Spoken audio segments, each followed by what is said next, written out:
Jagdish special chole bhature की रेहड़ी के पास खड़ा है। वो एक हाथ से आटे को बड़े प्यार से गूंथ रहा है और उससे बातें कर रहा है। बगल में उसकी पत्नी पुष्पा बर्तन सेट कर रही है। बस स्टैंड का माहौल शांत है। जगदीश आटे को प्यार से देखते हुए कहता है, अरे मेरे प्यारे आटे, तू जितना नरम रहेगा ना, मेरे भटूरे उतने ही गुब्बारे जैसे फूलेंगे, समझे? आज तुझे शहर के गुब्बारे की तरह फूलना है, वादा कर। आपकी इस दीवानगी की कोई हद भी है या नहीं? 30 साल से देख रही हूँ, इंसानों से ज्यादा प्यार आप इस आटे और मसाले से करते हैं, उन्हीं से ज्यादा बात भी करते हैं। इसके कान है क्या जो ये आपकी बातें सुनेगा? ग्राहकों के आने का टाइम हो गया है, कढ़ाई में तेल गरम कीजिए जल्दी। जगदीश हंसते हुए कहता है, अरे पुष्पा, इंसानों के कान होते हैं लेकिन खाने का दिल होता है। आटे से हम जितने प्यार से बात करेंगे, स्वाद उतना ही निखर कर आता है। प्यार की खुशबू नाक को नहीं पुष्पा, सीधे खाने वाले के दिल को छूती है।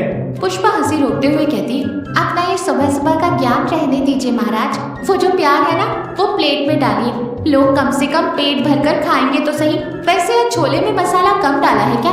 रंग थोड़ा अलग लग रहा है मुझे। मसाला कम नहीं हुआ पुष्पा, आज मैंने प्यार थोड़ा ज्यादा मिला दिया है। देखती जा, आज खाने वाले अपनी उंगलियां चाटते रह जाएंगे।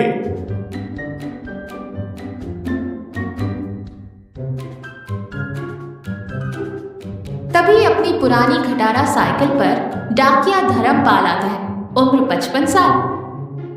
साइकिल का स्टैंड लगाकर जोर से सांस लेता है और कहता है, उफ, जगदीश मेरे भाई, बस स्टैंड का मोड़ मुड़ने से पहले ही तेरी रेहड़ी से आती मसालों की खुशबू मुझे खींच लाती है यार। आज मेरी घरवाली ने नाश्ते में उपमा बनाया है। कसम से वो उपमा नहीं, अंबुजा सीमेंट है। गलती से खा लिया तो इस जगह में तो नहीं पचेगा। जल्दी से एक प्लेट छोले भटूरे लगा दे। पुष्पा हंसते हुए कहती है, अरे धर्मपाल जी, उन्होंने इतनी मेहनत से बनाया है और आप बिना खाए आ गए। वैसे पिछली बार भटूरों में तेल ज्यादा था तो आपकी पत्नी ने आपको घर से बाहर खड़ा कर दिया था। आज फिर खाकर गए तो क्या होगा? घर में एंट्री मिलेगी। धर्मपाल जी घबराकर इधर उधर देखते हुए कहते, अरे पुष्पा बहन, धीरे बोल, उसे बिना बताए ही खिसक आया हूँ। वैसे भी जगदीश के हाथों के स्वाद के लिए घर के बाहर क्या, गांव के बाहर खड़ा होने के लिए भी तैयार हूँ मैं। बस तू तेल थोड़ा कम लगाकर 2 भटूरे दे दे। जगदीश हंसते हुए प्लेट देता है। तेल कम कर दिया तो वो भटूरा कैसे बनेगा धर्मपाल जी? कहिए तो आपके लिए फुलके सेक दूं? खैर ये लीजिए मेरे स्पेशल गर्मा गर्म भटूरे। धर्मपाल पहला निवाला मुंह में रखता है और आनंद में आंखें बंद कर लेता है। फिर धीरे धीरे चबाते हुए कहता है, अद्भुत, मान गो जगदीश, तेरे हाथों में कोई जादू है यार। इस स्वाद के आगे शहर के बड़े बड़े 5 स्टार होटल भी फेल हैं। ये आपका बड़प्पन है धर्मपाल जी। अपने गांव वाले रोज आकर खाते हैं, खुश होते हैं, पर कभी कभी सोचता हूँ इतना बढ़िया स्वाद सिर्फ हमारे गांव तक ही सिमट कर रह गया है। शहर वालों को भी ये जगदीश स्पेशल चखा पाता तो कितना अच्छा होता। पुष्पा चिढ़कर कहती है, क्या मतलब है आपका? अब शहर जाकर रेहड़ी लगाएंगे क्या बुढ़ापे में? वहाँ की भीड़ भाड़ में हमारा गुजारा नहीं होगा। मुझसे तो नहीं होगा बाबा, जो मिला है उसी में खुश रहना सीखिए। मैंने ये नहीं कहा कि मैं शहर जाऊंगा पुष्पा, मैंने कहा मेरा खाना शहर जाना चाहिए। खैर छोड़ो, ये कहाँ मुमकिन है। जगदीश रेहड़ी साफ कर रहा है, सारे बर्तन ढके हुए हैं। तभी गांव का एक समझदार लड़का महेंद्र हड़बड़ाहट में आता है और निराश होकर कहता है, जगदीश भैया, ये क्या इतनी जल्दी रेहड़ी बढ़ा दी? मेरे लिए कुछ नहीं बचाया? मैं सुबह से शहर में काम निपटा कर तुम्हारे भटूरे खाने के लालच में भूखा प्यासा आ रहा हूँ और तुम खाली पतीला दिखा रहे हो। अरे महेंद्र बाबू, तुम इतनी देर से आओगे मुझे कैसे पता? सुबह सुबह तो गर्मा गर्म खा सकते हो। अब दोपहर हो गई है, आटा खट्टा होकर रबर जैसा हो गया होगा। स्वाद बिगड़ा हुआ खाना मैं किसी को नहीं देता। अपने काम और स्वाद से कोई समझौता नहीं।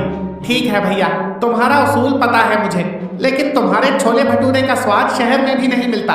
वहाँ लोग ऐप से ऑर्डर करके ठंडा बासी खाना खाते हैं। भैया, मुझे एक आइडिया आया है, तुम कहीं मत जाओ, तुम्हारे छोले भटूरे शहर जाएंगे।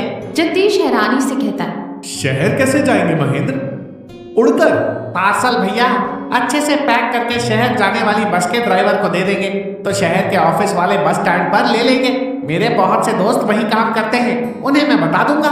जगदीश खुशी में चमचा हिलाते हुए कहता है। अरे वाह, क्या आइडिया है महेंद्र बाबू, मेरे दिमाग में क्यों नहीं आया?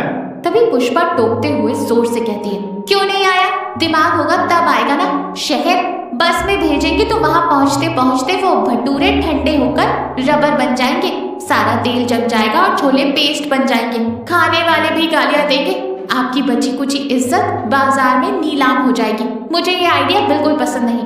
जगदीश उदास होकर बैठ जाता है। अरे बात तो पुष्पा भी पते की कह रही है महेंद्र, भटूरे का असली मजा तो गर्मा गर्म ही है, ठंडे होने पर तो वो प्लास्टिक का लिफाफा चबाने जैसा लगेगा, अपने बस का नहीं है ये।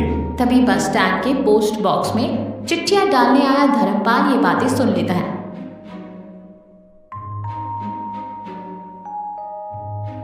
वो हंसते हुए कहता है, अरे पगले जगदीश, इतनी सी बात पे उदास हो गया। मैं रोज शहर हेड ऑफिस जाता हूँ ना, मेरे पास मेरे दादा के जमाने का एक भारी पीतल का टिफिन बॉक्स है। वो कोई आम डिब्बा नहीं है, अंदर से वो गर्माहट को कैद करके रखता है। उसमें रखोगे तो खाना 3-4 घंटे तक भाप छोड़ता रहेगा। हाँ भैया, ऊपर से उस पीतल के डब्बे की वजह से स्वाद भी और बढ़ जाएगा। कल सुबह मैं जब शहर जाऊंगा तो मेरे पीतल के डब्बे में एक पार्सल रख देना। मैं अपने बेटे कार्तिक के ऑफिस ले जाऊंगा, उसके दोस्त खाकर बताएंगे कैसा लगा। अगर पसंद आया तो फिर आगे का सोचेंगे।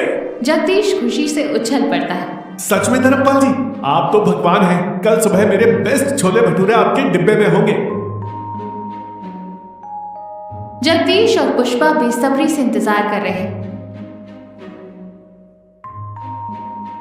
धर्मपाल साइकिल पर आता है। साइकिल की टोकरी में पीतल का डिब्बा है।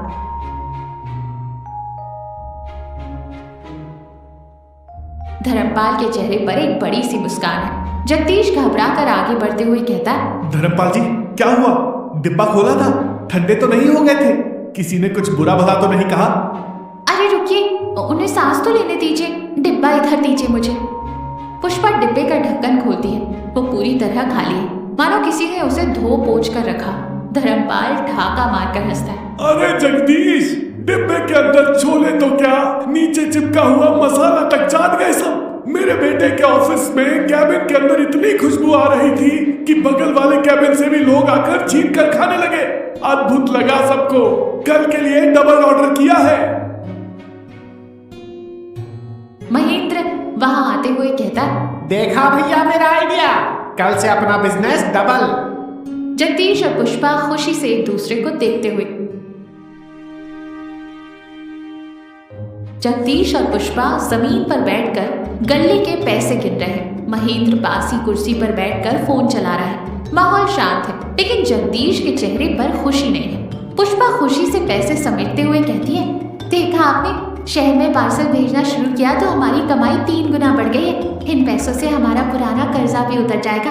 अगले महीने मैं वो नई रेशमी साड़ी और घर के लिए मिक्सी भी खरीद लूंगी।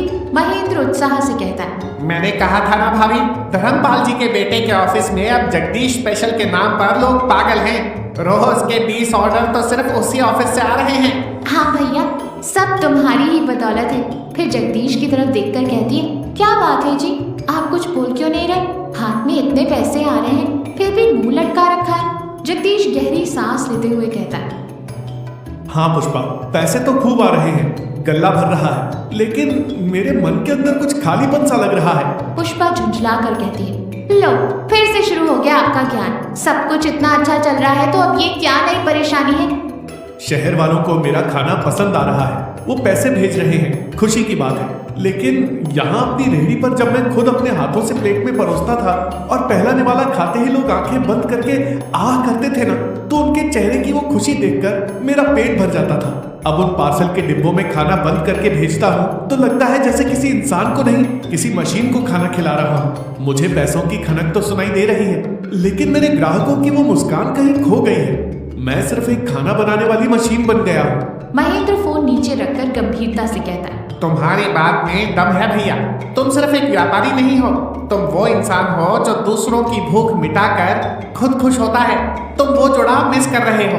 पुष्पा थोड़ी नरम पड़ते हुए कहती है, आपकी तकलीफ मैं समझ रही हूँ, लेकिन जो लोग इतनी दूर बैठे हैं उनकी मुस्कान हम यहाँ से कैसे देख सकते हैं? थोड़ा समझौता तो करना ही पड़ेगा ना। जगदीश रेहड़ी पर हमेशा की तरह खाना परोस रहा है, चेहरे पर थोड़ी उदासी है। तभी शहर की तरफ से एक सफेद कार आकर बस स्टैंड पर रुकती है।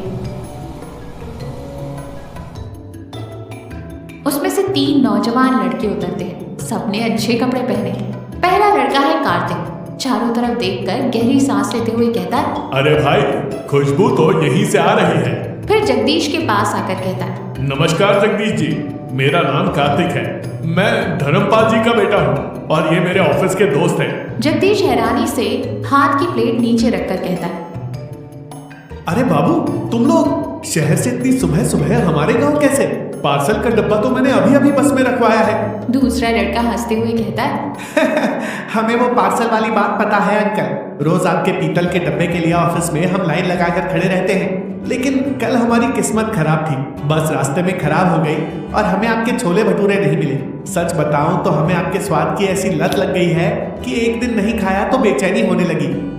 सही कह रहा है जगदीश जी। जब वो पीतल के डब्बे में इतना स्वादिष्ट लगता है तो हमने सोचा यहाँ इस ताजी हवा में आपके हाथों से गर्मा गर्म खाने का मजा कुछ और ही होगा।